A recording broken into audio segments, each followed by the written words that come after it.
Olá, pessoal! Hoje eu vim responder um questionamento que bastante pessoas ainda têm muito mito a respeito disso, que é sobre a soja. E aí, soja faz mal? Soja dá tetinha em homens, né? Dá puberdade precoce nas meninas? Altera a tireoide, a parte hormonal? Então vamos lá. Primeiramente, a gente precisa pensar no seguinte: a ciência da nutrição, não só da nutrição, mas diversas áreas da saúde, elas estão sempre em evolução. O que a gente sabe hoje, em 2022, talvez não seja a mesma coisa que a gente sabe daqui a 3 anos, em 2025, tampouco em 2030. Conforme a ciência vai avançando, novas pesquisas vão saindo. E cabe ao profissional de saúde estar atualizado nessas pesquisas. A gente tem que estar lendo, se informando, vendo quais novos trabalhos científicos saíram sobre o assunto. E não é pesquisa de Google, não. É ler artigo científico, tá bem? Então, quando a gente considera esses trabalhos, o que aconteceu que gerou muito esse mito a respeito da soja?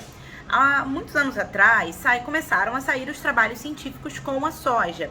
E os trabalhos que saíam, eles eram trabalhos mais de relato de caso ou com um número amostral de pessoas muito pequeno.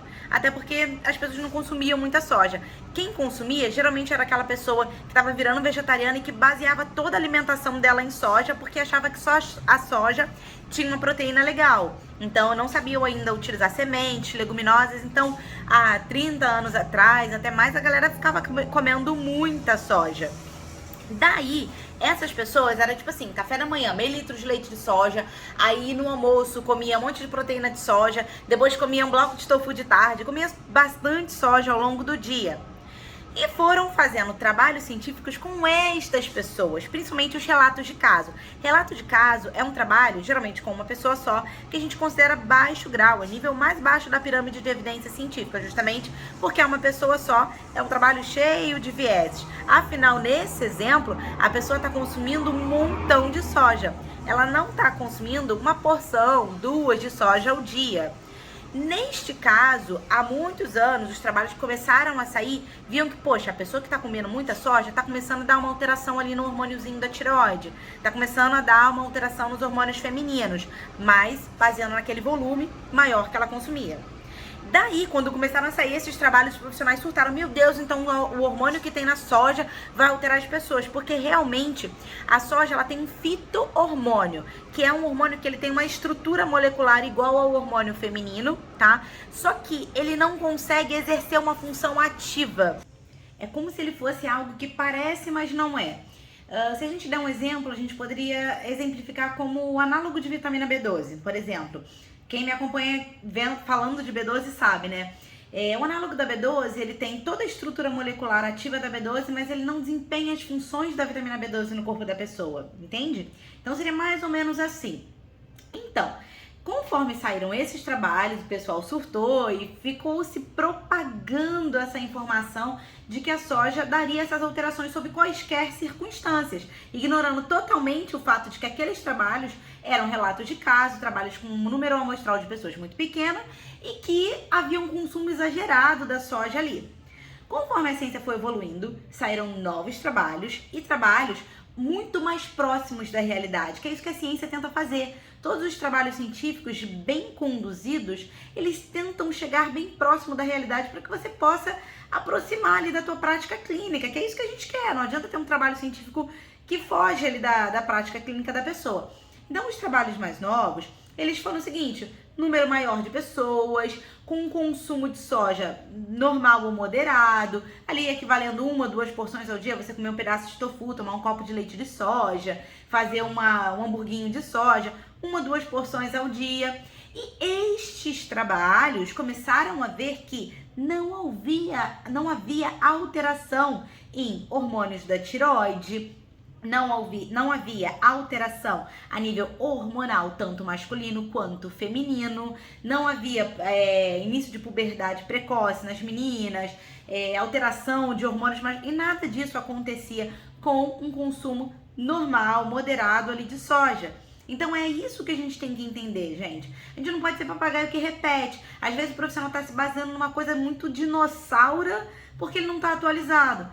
Então, assim, quem quiser estudar isso bem profundamente, eu recomendo bem legal, assim, os vídeos do Dr. Lucas Caseri. Ele tem um canal aqui no YouTube falando sobre a soja, onde ele mostra exatamente esses trabalhos científicos que eu tô citando. Então, se você é profissional de saúde, tá vendo meu vídeo aqui, vai lá no dele, que ele tá bem voltado para a área mesmo dos profissionais de saúde, mostrando esses trabalhos científicos. Então, eu tô falando aqui para a população geral, mostrando que tem trabalhos que apontam que não há essa alteração com o consumo normal. Se você quer ver esses trabalhos, então você pode também ler o livro dele, que se chama Soja, do Dr. Lucas Caseri. Ele é um médico do esporte, atende fisiculturista. Então, assim, não dá, gente. Tem muitos trabalhos recentes, atualizados, de bom grau de evidência científica, mostrando que você pode consumir a soja, desde que não seja, né, só soja a sua alimentação. Até porque, gente, nenhuma alimentação saudável deve ser um alimento isolado, você ficar comendo o mesmo alimento sempre, sempre. O ideal é você tentar variar ali, né, pra você ter nutrientes diferentes e tudo mais. Aí a questão da transgenicidade da soja, aí já é um outro problema. A questão de você consumir mais alimentos transgênicos, porque a maioria da soja produzida aqui no Brasil, ela é transgênica, aí você está consumindo mais agrotóxicos, que eu diria que é o primeiro problema do transgênico, por ser um alimento que é mais resistente a receber esses agrotóxicos. Então lá na agricultura eles acabam lançando mais agrotóxicos quando tem algum insetozinho ali, porque o grão não morre, digamos assim. Então ali acaba tendo mais agrotóxico. E aí a gente tem a questão da transgenicidade, que os estudos são meio tendenciosos, de curto prazo e tudo mais. Mas, falando do alimento soja em si, se você, por exemplo, consumir uma soja orgânica não transgênica, igual a gente tem vários tofus aí orgânicos não transgênicos, diversas marcas, legal. Agora, se você fosse consumir só transgênico, eu já não sou muito fã. Se você for consumir proteína texturizada de soja, eu recomendo a clarinha, porque a clarinha não tem corante, a escura leva corante. Então, para evitar consumir aditivo químico, prefira a clarinha. E não é, gente, para ficar consumindo só soja no seu almoço. Tem outros grãos para você consumir. Grão de bico, lentilha, ervilha, feijão de todos os tipos e cores, que tem trocentos tipos de feijão. A fava, que é tipo um feijão gigante, que também tem de várias cores.